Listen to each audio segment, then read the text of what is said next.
Thank you, Jeff. Good evening, ladies and gentlemen, and my fellow candidates. And can I welcome you all here to this great location in the heart of Toowoomba South. The upcoming March 24th election, ladies and gentlemen, will be, in my view, the most critical in this state's history. People, businesses and community groups right across Queensland are rightly concerned about the failures of this tired 20-year-old Beattie Bligh Labor government. In recent days, we've all been shocked in witnessing a Labor crisis at a federal level, where infighting and the fact that they're simply focused on what's in it for them has become symptomatic of Labor across Australia.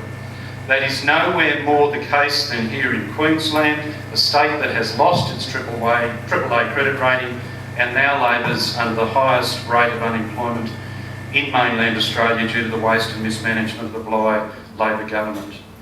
But before I talk about those grave problems that we face, I'd like to discuss briefly Toowoomba South, my background and the LNP plans for the future.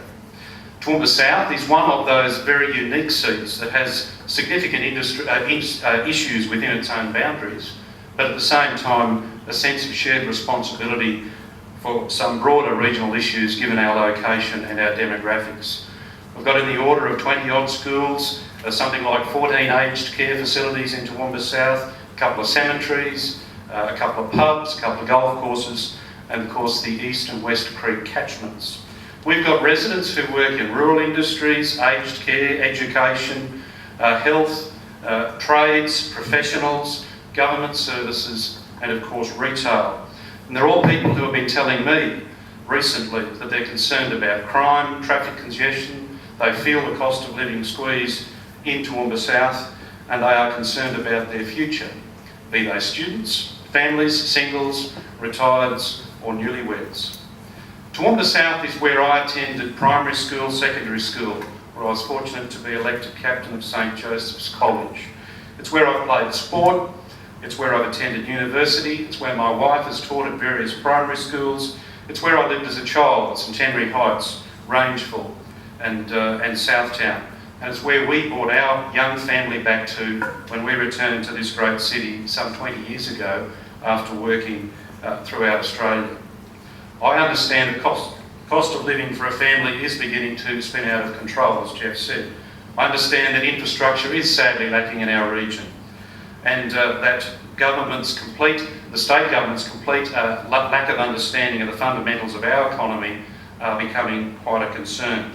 And just in agriculture alone, where I have a significant background, the loss of a dedicated Department of Primary Industries, and here in Toowoomba, the capital of the grain industry of Queensland, the loss of the Queensland Wheat Research Institute, for example. Brazil is beating us in cotton and sugar production. International beef producers are leaving us behind. And of course, we're losing all of those research facilities that I spoke of.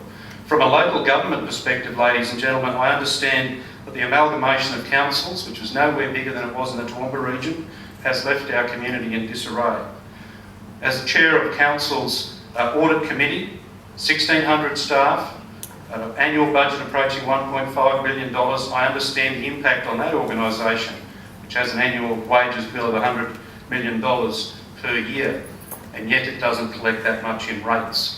So that's the concern, the business model that the state government set up there. The budget process in 2009 for local government was interrupted by the state government removing a 40% infrastructure subsidy that had historically been in place, plunging our community into more concerning economic circumstances, despite promises to the contrary. The Local Government Act 2009 removed power from councillors to make decisions, be it mining applications, brothels in our suburbs, whatever you like. Councillors couldn't even have a say. We have seen negotiations with state and federal government in terms of flood mitigation and repairs in this city take far too long, and the state government's waste management levy is causing concerns for small business and large business in our region, and council is forced to pick up the bill. $85 billion worth of debt, as my colleague Trevor Watts said earlier, $600,000 per hour in interest payments. And that's after $17 billion worth of asset sales and loans that the state government still has against its shares and remaining shares in Queensland Rail. High unemployment rate, the highest in the mainland Australia of 5.4%. Waste, as we've seen with Traveston Dam and the water grid, some $7 billion worth. Public sector mismanagement, no more concerning than in health, etc., etc. But during this campaign, you'll hear us and the LNP talk about our 5 pillars. Building the 5 pledges, starting with building the 4-pillar economy: agriculture, tourism, resources and construction. And I can bet that everyone in this room has either a direct or indirect linkage to those industries, and they are so important to our future. Target of 4% unemployment over 6 years. Payroll tax exemption, ladies and gentlemen, being lifted from 1 million to 1.6 million, which means some 5,000 businesses Queensland-wide will not pay payroll tax going forward under the LNP, and some 20,000 will be paying less. Reducing the cost of living for families, that's freezing car rego in the first term of government, and focusing on electricity and water prices, saving families some $330 per year, and not to mention child and maternal health policies that have been released in recent days. Better infrastructure and planning we've talked about. We know what that means in this region. We know how desperately that's needed. Revitalising frontline services for families.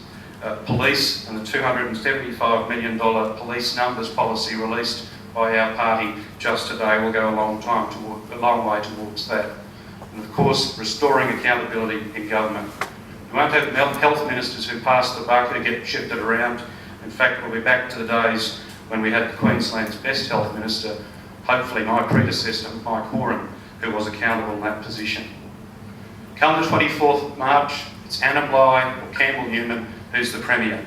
And I ask you to focus on that decision and recognise that the LNP has the plans to get Queensland back on track. Thank you very much.